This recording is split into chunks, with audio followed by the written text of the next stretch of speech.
안녕하세요. 저는 40대 초반 여자입니다. 심심하다고 생각할 정도로 제 인생에서는 큰 사건들이 일어난 적이 없어요. 병원에 입원할 정도로 다친 적도 없고 경찰서에 가본 적도 없이 무난하게 잘 살아왔던 것 같습니다. 그런 저에게도 아주 폭풍처럼 휘몰아쳤던 엄청난 일이 닥치게 되었죠. 지금은 모두 정리가 되어 이렇게 이곳에 사연까지 남길 수 있을 정도로 마음이 많이 안정되었는데요. 그때는 정말 너무 힘들었고 제 인생이 완전히 바닥까지 갈 수도 있는 상황이었으니 지금 생각해도 아찔하네요. 제 기막힌 이야기 한번 들어봐 주시겠어요? 저는 작은 회사를 다니다가 30 초반에 동네 번화가에 화장품 가게를 열게 되었어요.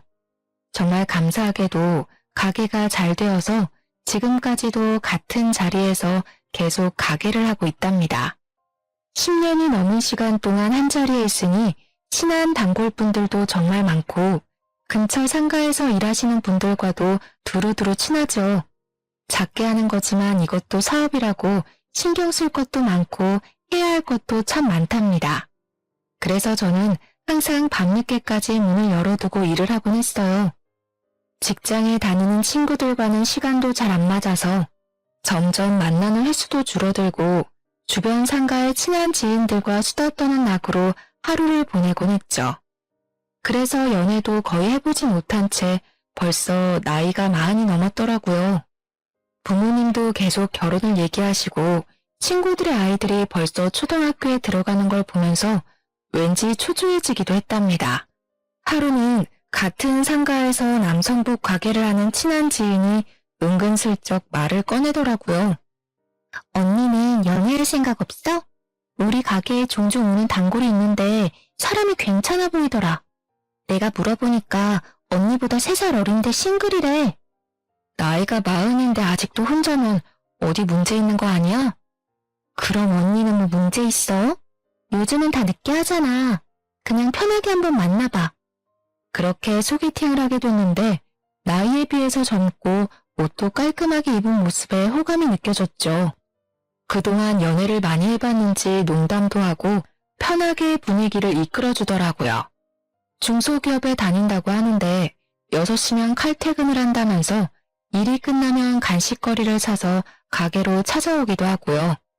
자연스럽게 주말엔 같이 밥도 먹고 데이트를 하게 되었네요. 그러다 보니 어느새 사귀는 사이가 되어 있더라고요. 워낙 남자친구 쪽에서 리드를 잘해줘서 그런지 모든 게 물 흐르듯이 진행이 된 것 같아요. 제가 아무래도 장사를 오래 해서 여성스러운 성격은 아니거든요. 좀 괄괄한 면이 있는데 남자친구가 워낙 다정하게 대해줘서 싸움이 일어나지 않더라고요. 저보다 나이는 어리고 연봉도 저와 비교도 안 되게 낮지만 이 남자와 결혼해도 친구처럼 잘 살 수 있을 것 같은 느낌이 들더라고요. 그렇게 프로포즈를 받고 결혼까지 하게 되었는데요. 그런데 남편에게는 다른 가정사가 있었어요. 내가 사실은 초등학생 때 부모님이 다 돌아가셨어. 그래서 계속 친할머니랑 살았고 얼마 전에 할머니도 돌아가셨고 왕래하는 친척도 없어. 사실 아주 외롭게 자랐지. 그래서 말인데 결혼식에 내 하객은 별로 없을 것 같아. 그 점이 좀 걱정이네. 그랬구나. 살아온 얘기 들으니 너무 마음이 찡하네. 그동안 외로웠던 만큼 내가 가족이 되어줄게. 결혼식은 그냥 간단하게 하자. 우리 가족이랑 자기 친구 몇 명만 초대해서 스몰 웨딩하면 되지. 난 괜찮아. 친정 부모님은 무슨 재혼도 아니고 결혼식을 그렇게 번갯불에 콩 볶아 먹듯이 하냐고 언짢아 하셨죠. 남편은 모아둔 돈도 없어서 제가 사는 아파트에 들어와서 살게 되었거든요. 저는 남편이 저보다 어리고 제가 금전적으로는 더 나으니까 상관없다고 생각했어요. 젊으니까 둘이 열심히 벌면 금방 일어날 수 있을 거라고 생각했고요. 부모님도 남편이 마음에 딱히 들진 않았지만 제가 나이가 좀 있다 보니 결혼하는 것만으로도 만족스러우셔서 허락을 해주신 것 같아요. 그렇게 제 명의의 아파트에서 신혼살림을 시작하게 되었답니다. 첫 6개월 동안은 여느 신혼부부처럼 아주 달달하게 지냈답니다. 이래서 사람들이 결혼하는구나 싶을 정도로 남편도 다정하게 잘 대해줘서 저에게도 드디어 행복이 찾아왔나 싶었죠. 어느 날 옆집이 시끄럽길래 나가보니까 이사를 오고 있더라고요. 그리고는 몇 시간이 지나고 초인종이 울리더라고요.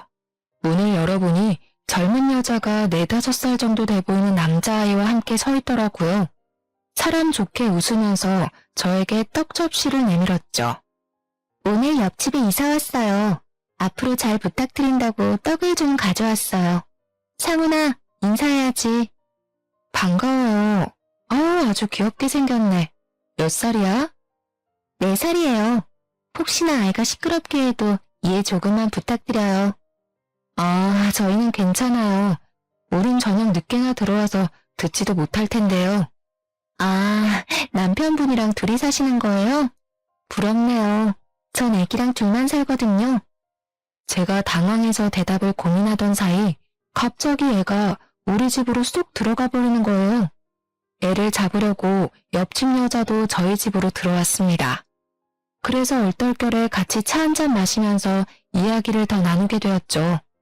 저보다 7살이나 어린데 혼자 아이를 키운다니 짠한 마음이 들더라고요. 대화해보니 나쁜 사람 같지 않고 해맑은 성격인 것 같아서 조금씩 친해지게 되었답니다. 아이가 어린이집에 가는 시간 동안 잠깐 아르바이트를 하는 게 전부라 형편도 그렇게 좋아 보이진 않더라고요. 저도 결혼을 했으니 저와 남편을 닮은 아이를 갖고 싶은 마음이 컸거든요. 그래서 나름대로 노력을 하고 있는데 잘 되지 않아 병원에 가야 될지 걱정을 하던 차였어요. 옆집 아이를 보니 저를 보고 웃고 장난치는데도 너무 귀엽고 예뻐서 저런 아들 하나 가졌으면 좋겠다는 생각이 저절로 들더라고요. 그러다 보니 아이하고도 장난치며 점점 스스럼 없이 지내게 되었죠. 제가 화장품 가게를 하다 보니 샘플이나 남는 화장품이 많거든요. 그래서 몇 번 화장품을 가져다 주니까 자기 나름대로 남을 묻혔다고 가져다 주고 과일도 갖다 주면서 서로의 집을 왕래하는 경우도 늘어나게 되었어요. 하루는 남편과 함께 출근하려고 현관문을 열었는데 마침 옆집 여자도 나오더라고요. 그런데 운동을 하러 가는 건지 착 달라붙는 레깅스와 짧은 티셔츠를 입고 있더라고요. 옆집 여자의 늘씬한 라인이 그대로 드러나는 옷이었어요. 어머, 언니, 딱 마주쳤네요. 어머, 남편분은 처음 뵙네요. 안녕하세요. 옆집 여자가 간드러지는 목소리로 남편한테 인사를 하더라고요. 남편도 옆집 여자를 빤히 보며 인사를 하는데 기분이 좀 그렇더라고요. 옆집 여자는 현관 복도에 배달된 생수 상자를 옮기려는 듯이 엉덩이를 높게 쳐들고 상자를 낑낑대며 밀기 시작하더라고요. 어찌나 자세가 민망한지 엉덩이를 한 대 쳐버리고 싶은 충동까지 일더라고요. 남편이 힐끔대길래 얼른 엘리베이터 쪽으로 등을 빨리 떠밀어 버렸답니다. 저는 사실 좀 살집이 있는 편이거든요. 나이가 있어서 그런지 날씬한 여자를 보면 좀 부럽긴 하더라고요. 그래도 그렇지 아침부터 그렇게 딱 붙는 옷을 입는 건 좀 아니지 않나요? 하루는 남편이 야근이라면서 밤늦게 온다고 하더라고요. 혼자 저녁 먹을 생각을 하고 있는데 초인종이 울렸어요. 어머 언니, 오늘 내가 요리를 아주 기가 막히게 했는데 내가 손이 아주 커서 양을 너무 많이 한 거 있죠? 바로 우리 언니 생각나더라고. 괜찮으면 우리 집에 와서 같이 저녁 먹어요. 그래서 같이 옆집에 갔는데 주방에 처음 보는 남자가 앉아있어서 좀 당황했어요. 언니는 처음 보겠다. 우리 사촌 오빠예요. 저 혼자 산다고 자주 도와주러 오거든요. 오늘도 형광등 갈아준다고 왔네요. 오빠가 사람이 진짜 괜찮은데 아직도 여자친구가 없어서 큰일이야. 저는 사촌 오빠라는 남자와 어색하게 인사를 나눴어요. 좀 불편해서 그냥 집에 가고 싶었지만 예의가 아닌 것 같아서 그냥 식탁에 가서 앉았죠. 차려준 걸 보니 식사보다는 안주에 가까운 메뉴가 많더라고요. 역시나 옆집 여자가 술을 들고 왔어요. 마침 우리 아이도 오늘 친정집에 가서 자게 됐거든요. 그래서 오랜만에 사촌 오빠랑 회포 좀 풀려고 그랬는데 언니도 와서 딱 좋네요. 그런데 오빠분 불편하실 것 같은데 그냥 두 분이서 편하게 드세요. 그냥 난 집에 갈게. 아닙니다. 이경준이라고 편하게 불러주십시오. 이렇게 아름다운 분과 함께 있으니까 전 더 좋은데요. 같이 한잔하시죠. 사촌 오빠랑 언니랑 아마 동갑일걸요? 둘이 편하게 친구하면 되겠네. 전 평소에 술이 약한 편이라 여러모로 이 자리가 불편했어요. 그래서 안주만 조금씩 깨작대고 있는데 사촌 오빠라는 사람이 자꾸 저에게 술을 권하더라고요. 어쩔 수 없이 조금씩 홀짝홀짝 마셨죠. 조금 먹었는데도 취했는지 살짝 어지러운 기분이 들었답니다. 옆집 여자와 남자는 신나게 수다 떨면서 분위기를 띄우더라고요. 남자도 화장실에 다녀온다 뭐 한다 하면서 일어섰다가 다시 앉았는데 제 팔꿈치가 닿을 정도로 제 옆에 너무 가깝게 앉더라고요. 옆집 여자는 어디 갔는지 보이질 않고 남자와 저만 남아있게 되었어요. 제가 처음 본 순간부터 얘기했지만 정말 아름다우십니다. 그러면서 남자가 제 손목을 슬쩍 잡는 게 아니겠어요? 저는 너무 놀라서 벌떡 일어났습니다. 지금 뭐 하시는 거예요? 저 유부녀예요. 동생한테 못 들으셨어요? 저는 기분이 너무 불쾌해져서 집으로 와버렸어요. 그 일이 있은 후에는 일부러 옆집이 나가는 소리가 들리면 한참 후에 나가는 식으로 옆집 여자를 좀 피하려고 했답니다. 그렇게 시간이 꽤 흘렀을 때였는데요. 저녁밥을 하고 있는데 초인종이 울렸어요. 직감적으로 옆집 여자라는 생각이 들어서 문을 안 열려고 했는데 글쎄 남편이 이미 열었더라고요. 어쩔 수 없이 현관으로 나가보니 옆집 여자가 끈 나시티 하나에다 짧은 반바지만 입고 서 있는 거 있죠? 언니, 요즘 많이 바쁜가 봐요. 통 얼굴을 못 보네요. 우리 아들이 먹고 싶다고 해서 김밥 좀 많이 했거든요. 좀 드셔보세요. 아이고, 나가서 사 먹는 김밥처럼 정말 잘 싸셨네요. 정말 잘 먹겠습니다. 잠깐 들어오실래요? 이제 밥 먹어야 되는데 들어오긴. 밥을 벌써 다 해서 김밥은 내일 아침에 먹으면 되겠네. 암튼 고마워. 잘 가. 저는 옆집 여자를 서둘러 보내버리고 남편도 얼른 식탁에 앉으라고 큰 소리를 냈죠. 남편이 마지못해 와서 밥을 먹더라고요. 당신보다 나이가 한참 어려서 그런가? 애엄마인데도 엄청 몸매가 좋으시네. 누가 보면 당신이 애엄마인 줄 알겠어. 나이가 어린 건 어떻게 알아? 내가 말도 안 해줬는데. 아, 딱 보면 몰라? 훨씬 어려 보이는구만. 당신도 관리 좀 해. 맨날 가게에서 앉아만 있으니까 뱃살이 더 나오잖아. 좀 그만 좀 먹고. 나이 많아서 살도 안 빠지는 거 몰라? 가뜩이나 몸매가 훤히 드러나는 옷만 입는 옆집 여자도 거슬리는데 남편이 자꾸 옆집 여자와 저를 비교하니까 화가 솟구쳤습니다. 그 후로도 옆집 여자가 몇 번의 망치를 빌리러 온다거나 뭘 물어본다거나 한다면서 자꾸 밤에 찾아오더라고요. 그때마다 남편하고 얼마나 간드러지게 대화를 하는지 한 번은 날 잡아서 말을 좀 해야겠다고 생각하고 있었죠. 남편이 계속 늦게 들어오고 대화도 예전처럼 많지도 않아서 같이 있으면 좀 서먹한 느낌까지 들더라고요. 이럴 때 아기가 있으면 아기 재롱에 같이 웃기도 하면서 살면 얼마나 좋을까 하는 마음이 자꾸 생기더라고요. 하지만 한약도 먹어가며 노력을 해봐도 좋은 소식은 쉽게 찾아오지 않았답니다. 온 신경이 아기 생각에 쏠려서 한 달 한 달 기대와 실망을 반복하며 지내니 제 자신조차도 황폐해져가는 기분이 들었어요. 밖에서 저보다 나이 어린 여자들이 유모차를 끌고 가는 모습을 보면 얼마나 부럽고 좋아 보이던저. 나는 저런 행복을 영영 느껴보지 못하는 게 아닐까 하는 조급함이 밀려오고 좀 더 어릴 때 결혼을 했어야 했다는 후회도 들곤 했어요. 남편과의 사이를 좀 돈독하게 만들어 보려고 오랜만에 주말에 밖에서 데이트를 하자고 했죠. 남편이 어찌나 귀찮은 표정으로 싫은 티를 내던지 서운하더라고요.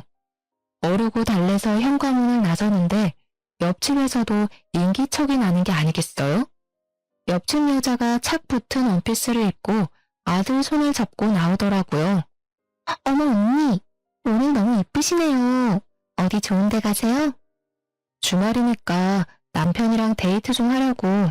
어머, 너무 부럽네요. 어디 가는데요? 저도 날씨 좋아서 우리 아들이랑 산책하려고 나온 거거든요. 그때 아이가 남편에게 달려오더니 남편 손을 탁 잡는 게 아니겠어요. 남편이 당황해서 저와 옆집 여자를 번갈아 가면서 쳐다보더라고요. 아이가 남편 손을 막 잡아 끌고 엘리베이터 앞으로 가서 어쩔 수 없이 같이 나가게 되었어요. 아파트를 나서서 걸어가는데 아이가 남편 손을 꼭 잡고 걷고 그 옆에 어느새 옆집 여자가 붙어서 걸어가고 있더라고요. 엉겁결에 저는 맨 뒤로 뒤쳐져서 따로 걷게 되었죠. 그때 지나가던 할머니들이 세 사람을 보면서 한마디씩 하더라고요. 아이고, 날이 좋아서 가족이 놀러 가나 보네. 좋을 때다, 좋을 때야. 아기가 지아빠를 쏙 빼닮았네. 마누라가 훨씬 어린가 보네. 남편은 들은 건지 안 들은 건지 그저 애 손에 끌려서 쫄쫄 따라가고만 있었죠. 뒤에서 세 사람을 보니까 할머니들 말대로 잘 어울리는 것 같아서 왠지 서글픈 기분이 들더라고요. 그래서 얼른 앞으로 달려가서 남편 팔짱을 끼고 걸음을 재촉했어요. 우리가 극장에 가야 돼서 좀 서둘러야 할 것 같네요. 그럼 다음에 봐요. 제가 남편을 데리고 빨리 걸으니까 옆집 여자가 입을 삐죽이더라고요. 저는 그렇게 옆집 여자와 아이를 남겨두고 남편과 차를 타고 출발을 했죠. 그렇게 남편과 극장에 갔지만 남편이 자꾸 틱틱대서 분위기를 다 망치고 말았어요. 결국 대판 싸우고 저녁도 안 먹고 집에 와서 쫄쫄 굶었답니다. 그렇게 남편과 저는 숨만 쉬어도 싸우기 시작했는데요. 결혼 초기만 해도 남편은 생활비를 꼬박꼬박 줬었거든요. 금액은 사실 적었지만 고마운 마음으로 받아서 아껴 쓰려고 노력했어요. 사실 벌이는 제가 더 괜찮았기 때문에 그걸로 남자 자존심을 갉아선 안 된다는 마음이 커서 제가 얼마 버는지도 말하지 않았었고요. 그런데 시간이 갈수록 남편이 자꾸 돈을 요구하기 시작하더라고요. 어느 날은 10만 원, 어느 날은 50만 원, 이런 식으로 자잘하게 자꾸 돈을 빌려달라고 했어요. 저는 그때마다 계좌이체를 바로 해주었는데요. 큰 금액이 아니니까 부부 사이에 바로 달라고 하기에도 좀 그렇더라고요. 그래서 그냥 남편에게 용돈을 준다고 생각하고 넘기고 있었죠. 그런데 한 달에 많게는 100만 원도 달라고 하는 식으로 계속 요구하니까 매출이 없는 달은 생활하기가 너무 힘들더라고요. 속은 부글부글 끓었지만 일단 지켜보자는 마음으로 참고 있었죠. 그런데 하루는 저녁에 들어와서 이런 말을 하는 게 아니겠어요? 회사가 좀 어려워져서 당분간 월급이 좀 밀릴 것 같은데 어떡하지? 우리가 있는데 바로 관두기도 그렇고 말이야. 앞으로 생활비는 못 줄 것 같아. 언제까지 월급을 안 준대? 그러면 새로운 회사를 좀 찾아보는 게 낫지 않아? 사장님이랑 내가 쌓은 정이 있는데 어떻게 바로 팽하냐? 너는 장사를 해서 그런지 참 매정하다. 너 돈 잘 벌잖아. 월 수입이 얼만지 말 좀 해봐. 나도 많이 못 벌어. 당신 월급보다 좀 더 많은 정도야. 거짓말 하지 마. 남편한테는 솔직하게 말을 해줘야지. 내가 뭐 네 돈 들고 도망이라도 간대? 왜 그렇게 숨겨? 한 달 매출이 얼만데? 매달 들쑥날쑥이라 딱 말하기가 좀 그래서 그래. 그럼 월급 다시 받을 동안 내가 알아서 생활비 내고 다 할 테니까 걱정하지 마. 그럼 됐지? 아씨, 진짜 비싸게 구네. 대충 얼마인지 말하면 될걸. 네가 이렇게 우리 사이에 벽을 만드니까 그렇게 갖고 싶다는 애도 안 생기는 거 아니야. 그게 무슨 황당한 논리야? 매출 알고 싶어하는 당신이 더 어이없어. 나도 당신 월급 정확히 모르잖아. 생활비도 그동안 30만 원 줬으면서 뭐 얼마나 많이 줬다고. 너 참 사람 은근히 무시한다. 옆집 여자 좀 봐. 말도 얼마나 사근사근하게 하고 남자를 시켜 세워주냐. 가서 좀 배워. 뭐? 지금 말 다 했어? 그리고 당신이 옆집 여자를 얼마나 한다고 그딴 소리를 해. 제가 화를 내자 남편은 짜증을 내면서 얼른 안방으로 들어가 버리더라고요. 맞아요.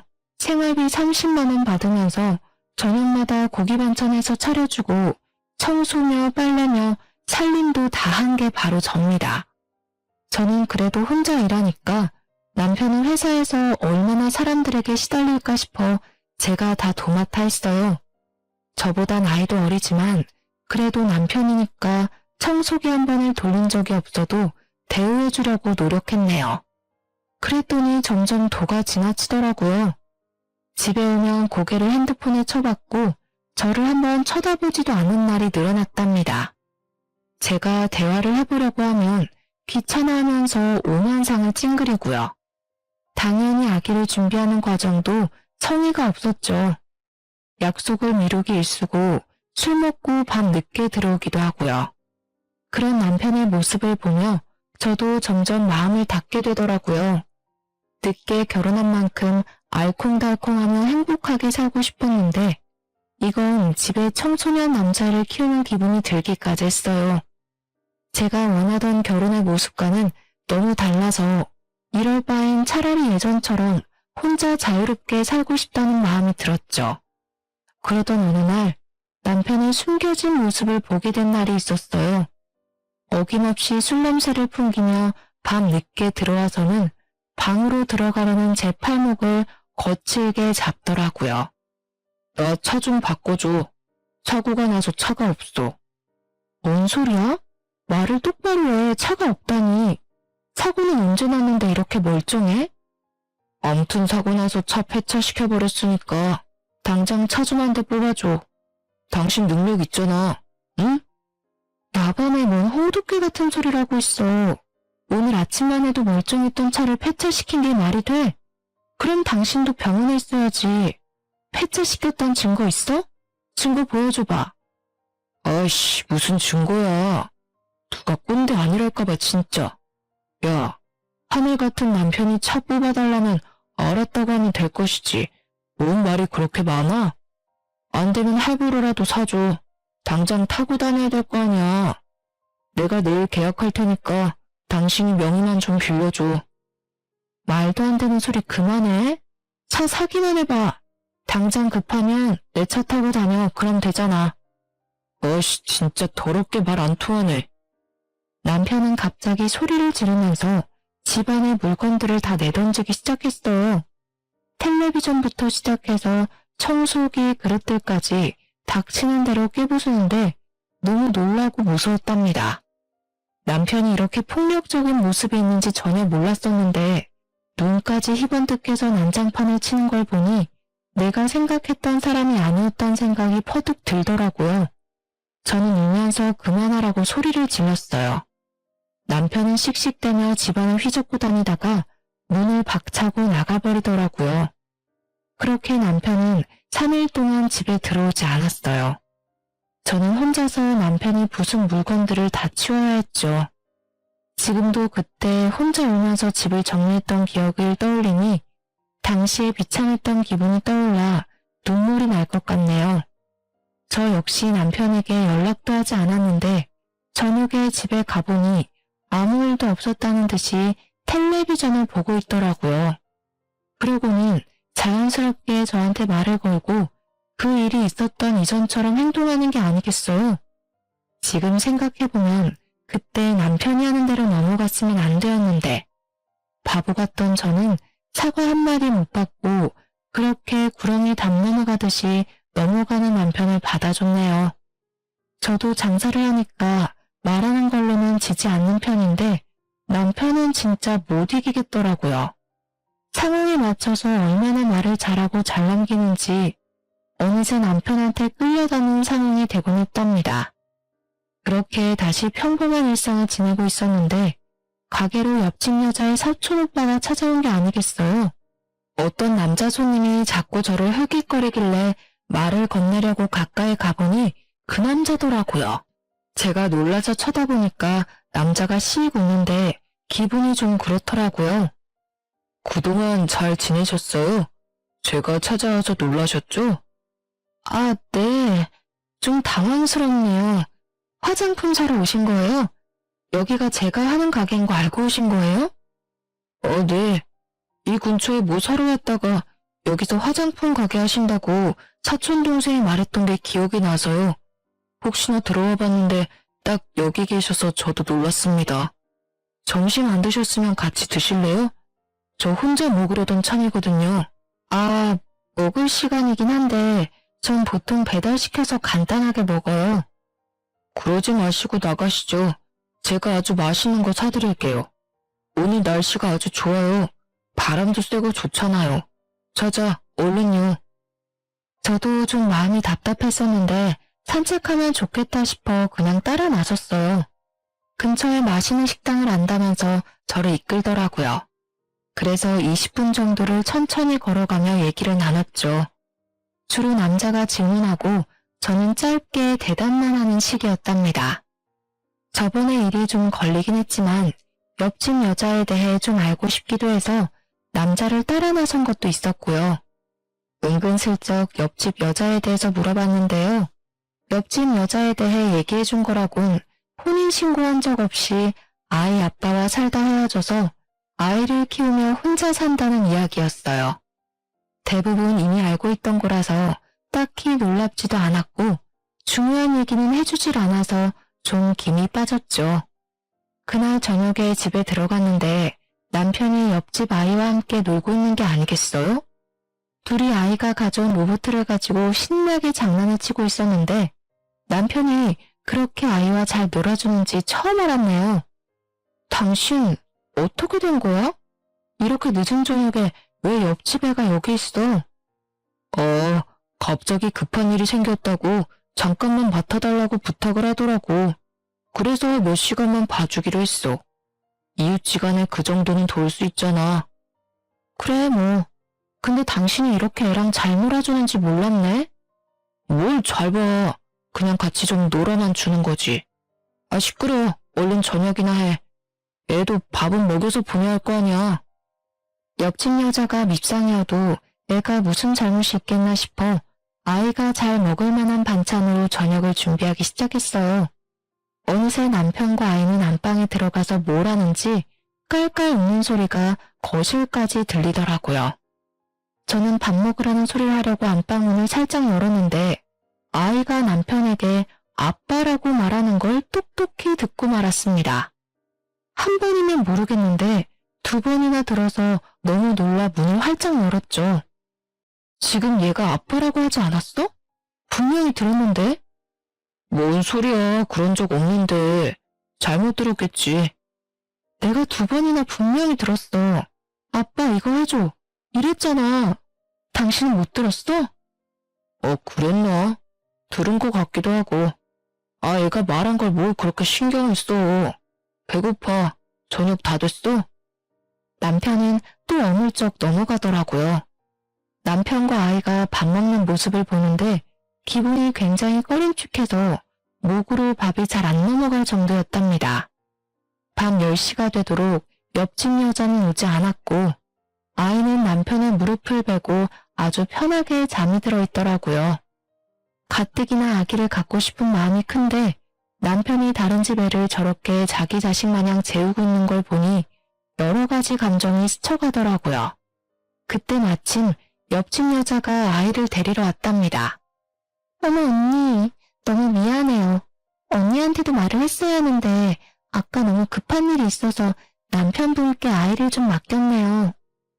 뭐 그럴 순 있는데 앞으로는 좀 조심해줘. 주변에 지인이나 가족한테 먼저 물어보는 게 순서 아니겠어? 근데 내가 좀 이상한 게 있는데 아까 아이가 우리 남편한테 아빠라고 부르더라고.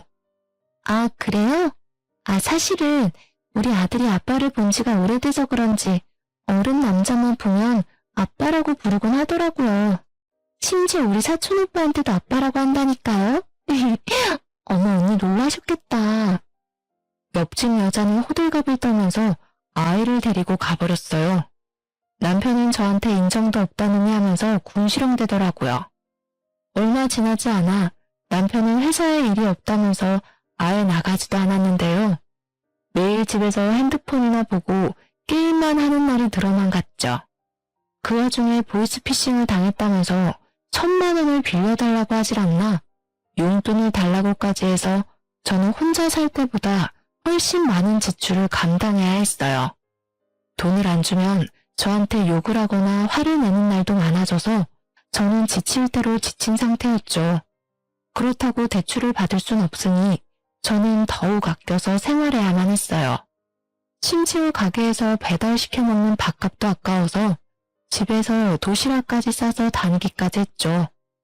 그런 제 사정은 아는지 모르는지 남편은 비싼 구두나 옷도 사들고 오기도 하고 우연히 핸드폰으로 온 카드 명세서를 봤는데 몇백만 원 단위인 거예요. 저는 머리끝까지 화가 나서 이성을 잃었답니다. 돈도 안 벌면서 카드값이 이게 말이 돼? 당신 미쳤어? 요즘 나도 장사 안 돼서 대출까지 받을 판이야.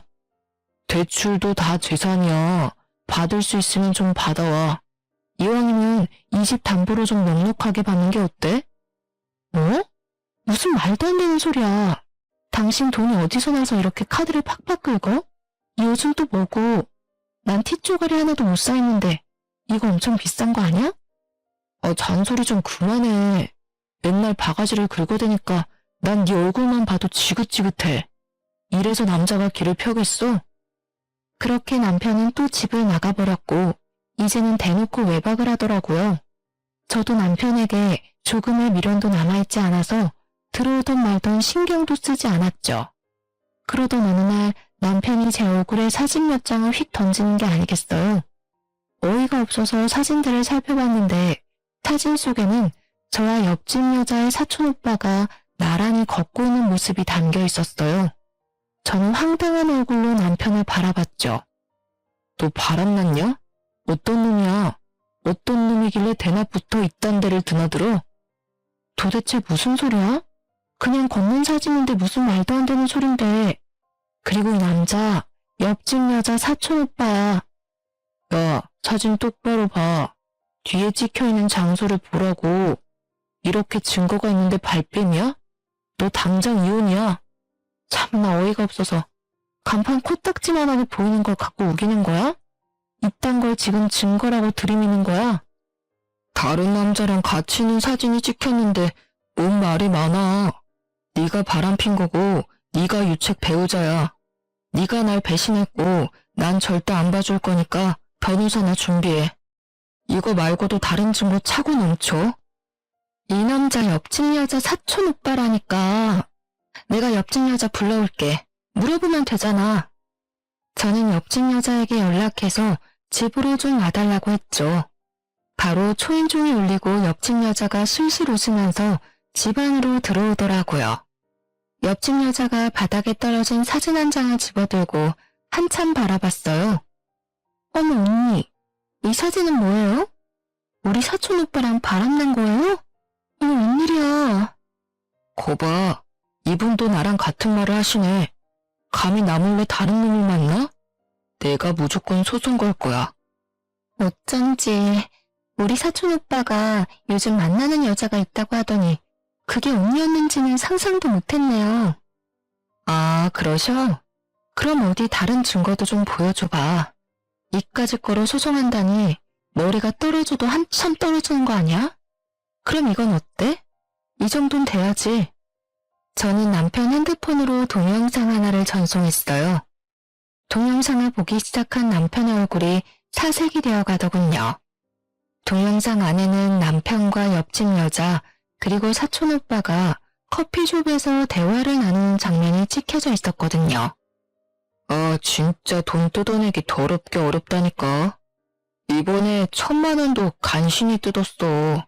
이 뚱땡이랑 언제까지 살아야 되냐? 역겨워 죽겠어. 빨리 끝내고 싶다 진짜. 조금만 참아 자기. 증거 조금만 더 만들면 바로 작업 들어가자. 나도 우리 자기 그 여자 옆에 두는 거 살떨리기 싫어. 남편과 옆집 여자는 하얗게 질린 얼굴로 서로를 멍하게 바라보고 있더라고요. 저는 남편에게 다가가서 뺨을 아주 세게 때렸어요. 그리고 남편의 멱살을 잡고 거칠게 흔들기 시작했어요. 뭐? 내가 유책 배우자라고? 누가 누굴 배신해? 야, 이 버러지만도 못한 사기꾼아. 네가 어떻게 나한테 이래? 여보, 다 오해야. 이걸 어디서 봤는지 모르겠는데 이건 분명히 조작이야. 난 이 여자를 밖에서 만난 적도 없는데 어떻게 이런 게 찍혀. 이건 날 모함하는 거라고. 개풀 뜯어먹는 소리 하고 있네. 네가 뭐 얼마나 대단한 작자라고 누가 널 모함해. 둘이서 연극하면서 나 하나 바보 천치 만드니까 기분 좋았니? 아주 신났어. 저는 바로 옆집 여자의 머리채를 확 휘어잡고 거칠게 양옆으로 흔들기 시작했어요. 머리카락을 한 움큼 뽑고서는 비명을 지른 옆집 여자를 바닥으로 밀어버렸죠. 옆집 여자가 고개를 바닥에 박고 덜덜 떨고 있더라고요. 사기칠 위인도 못 되는 이 무식한 것들아. 니네야말로 바닥까지 떨어질 준비해. 언니, 잘못했어요. 한 번만 봐주세요. 너무 살기가 어려워서 그랬어요. 우리 어린 아들을 봐서라도 한 번만 봐주세요. 네? 웃기고 있네. 네 그 애틋한 아들 오늘부로 못 볼 테니까 각오나 해도.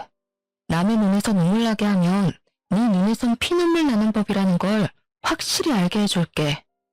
저는 옆집 여자에 대해서 여러모로 이상하다는 걸 느끼고 있었는데 사촌 오빠라는 남자와 밥을 한번 먹은 뒤로 그 남자가 뭘 숨기고 있다는 인상을 강하게 받았답니다.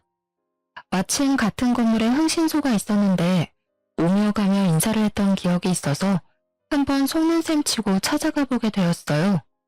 사촌 오빠라는 남자에 대한 정보를 좀 찾아달라고 했더니 이틀도 안 돼서 알려주었는데요. 결과가 아주 놀랍더라고요. 그 남자는 옆집 여자와 친척 사이는 당연히 아니었고 사기 전과도 있는 사람이었어요. 저는 바로 남자에게 연락해서 한번 만나자고 했는데 아주 반기면서 바로 약속을 잡더라고요. 커피숍에서 마주한 남자는 아주 사람 좋은 웃음을 지으며 저를 은근한 눈빛으로 바라보는 게 아니겠어요. 그쪽이 누군지 다 알고 왔으니까 솔직하게 다 털어놓는 게 좋을 거예요. 그럼 그쪽은 형은 면하게 해줄 테니까. 지금이 마지막 기회예요. 또 감옥 가고 싶진 않잖아요? 제 말을 들은 남자의 표정이 순식간에 변했어요. 정색을 하고 말을 하는데 완전히 다른 사람 같았답니다. 그 두 사람이 다 짠 거고 저는 아는 게 없어요. 그냥 그쪽이랑 바람만 펴주면 3천만 원 준다고 해서 하게 된 거예요. 우리가 지금까지 뭘 한 것도 없고 난 잘못한 거 없잖아요. 난 빼줘요. 그니까 지금 싹 털어놓고 나한테 협조하라고요. 그리고 두 사람이랑 만났을 때 얘기하는 거 동영상 찍어서 나한테 넘겨요. 남자는 다시 감옥에 가는 게 싫었는지 바로 남편을 배신하고 모든 진실을 털어놓더라고요. 사실 남편과 사촌 오빠라는 그 남자는 20대 때부터 알고 지낸 친구 사이라고 해요. 둘 다 사기죄로 구치소에 갔을 때 만나서 지금까지 서로 사기치는 걸 도와주는 관계였던 거죠. 남편은 반반한 외모 믿고 외로운 여자들한테 접근해서 사귀는 척하면서 돈을 빌리고 사업한다고 투자도 받는 식으로 사기를 치고 다녔다고 해요. 그러다가 소송 이혼을 해서 승소하면 여자의 재산의 절반까지 받을 수 있다는 걸 알게 돼서 작정하고 사기 결혼까지 하기로 한 거죠. 돈을 잘 벌고 재산도 좀 있는 여자들을 찾아다니다가 우연히 옆 가게에서 장사하는 지인에게 제 이야기를 듣게 된 거고요. 그렇게 제가 남편의 첫 사기 결혼 상대가 된 것이었어요. 더 기막힌 건 옆집 여자는 남편과 오래 사귀고 사실혼 관계였다는 거죠. 그 아이도 당연히 남편의 아이였고요. 남편은 저와 결혼하고 혼인신고까지 하는 것을 성공한 뒤에 옆집으로 그 여자와 아이를 불러들이고 제가 사촌 오빠랑 바람이 나도록 만들려고 한 거였죠. 믿을 수 없는 현실 앞에서 앞으로 닥칠 일이 너무나 무서워 몸서리가 쳐졌답니다. 경찰서 한번 가보지 않고 살았던 제 인생에 이런 믿을 수 없는 사건이 벌어지다니 부모님 볼 명목도 없고 미치겠더라고요. 그동안 오래 장사하면서 좋은 사람인지 나쁜 사람인지 딱 알아볼 수 있다고 말하고 다니곤 했던 제 자신이 얼마나 창피했는지 몰라요. 남편에게 배신당한 것도 당한 거지만 도대체 어떻게 해결을 해야 하는지 깜깜하더라고요. 모든 진실을 알고 난 뒤에 혼자 가슴을 쳐가며 몇 날 며칠을 목 놓아 울었답니다. 무릎 꿇고 잘못했다면서 저를 회유하려는 남편을 차가운 눈빛으로 째려보았어요. 그동안 이 뱀 같은 남자의 새치하에 얼마나 농락을 당했는지요. 그래도 남편이라고 영양제까지 매일 갖다 바치면서 내조하려고 했던 제 자신이 불쌍하고 또 불쌍했어요. 여보, 잘못했어. 내가 머리가 어떻게 됐나 봐. 한 번만 용서해주면 이제 당신만 바라보면서 살게. 우리 이쁜 아기도 낳아서 오손도손 잘 살아봐야지. 아기 같은 소리 하네. 네 친구가 그러더라. 너 정관수술했다며. 난 그것도 모르고 하루하루를 테스트기에 가며 가슴 졸이고 살았는데 그런 나를 보면서 얼마나 웃겼겠어? 뭐? 오빠, 이 여자 말이 진짜야? 언제 수술했어? 우리 둘째 같자는 말은 다 거짓이었어? 나 둘째 갖고 싶다고 했잖아. 아, 시끄러워. 지금 상황 파악 안 돼? 지금 그딴 말을 왜 하는데? 아주 너네는 천생연분이다. 둘이 감옥 가서 천년만년 잘 살아봐. 지금 도망치려고 해도 소용없어. 이미 밖에 경찰차 다 와 있거든. 때마침 제 신고를 받고 온 경찰이 집 안으로 들어왔어요. 경찰을 본 두 사람이 아연실색하는 꼴이 얼마나 가짠턴죠. 여보, 한 번만 봐줘. 무슨 집안일로 경찰까지 부르고 그래. 여보, 제발. 남편과 옆집 여자는 경찰들한테 질질 끌려서 차에 태워졌답니다. 끝까지 안 가려고 바닥을 기면서 버티는데 아주 못 봐주겠더라고요. 그 후로 두 사람은 사기죄로 나란히 감옥에 들어가게 되었어요. 사촌 오빠라는 남자도 당연히 경찰 조사 끝에 형이 인정되어 구치소에 수감되었고요. 저는 감옥에 있는 남편과 이혼 소송을 진행했고 적지만 위자료도 챙길 수 있었죠. 옆집 여자 상대로 상간녀 소송도 바로 진행해서 옆집에 새들면서 냈던 보증금을 위자료로 모두 받아낼 수 있었답니다. 그게 그 여자의 전 재산이었거든요. 저는 그 이후로 충격이 너무 커서 가게를 좀 쉬었다가 최근에서야 다시 일을 시작했답니다. 이제는 많이 괜찮아져서 이렇게 사연도 보낼 수 있게 되었죠. 따지고 보면 제가 잘못한 건 전혀 없는데 왜 제 인생을 슬픔과 후회로 낭비하고 살아야 하나 생각이 들더라고요. 그래서 툭툭 털어내고 후련하게 저의 인생을 씩씩하게 살아내기로 다짐했어요.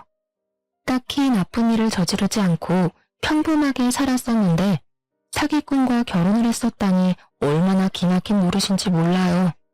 그 뒤로는 사람을 만날 때 더욱 조심하게 되더라고요. 제 기막힌 사연 들어보시니 어떠셨나요? 여러분도 사람을 만날 때 어떤 사람인지 잘 따져보시고 만남을 이어가시면 좋을 것 같아요. 제 이야기 들어주셔서 감사합니다. 모두 행복하세요.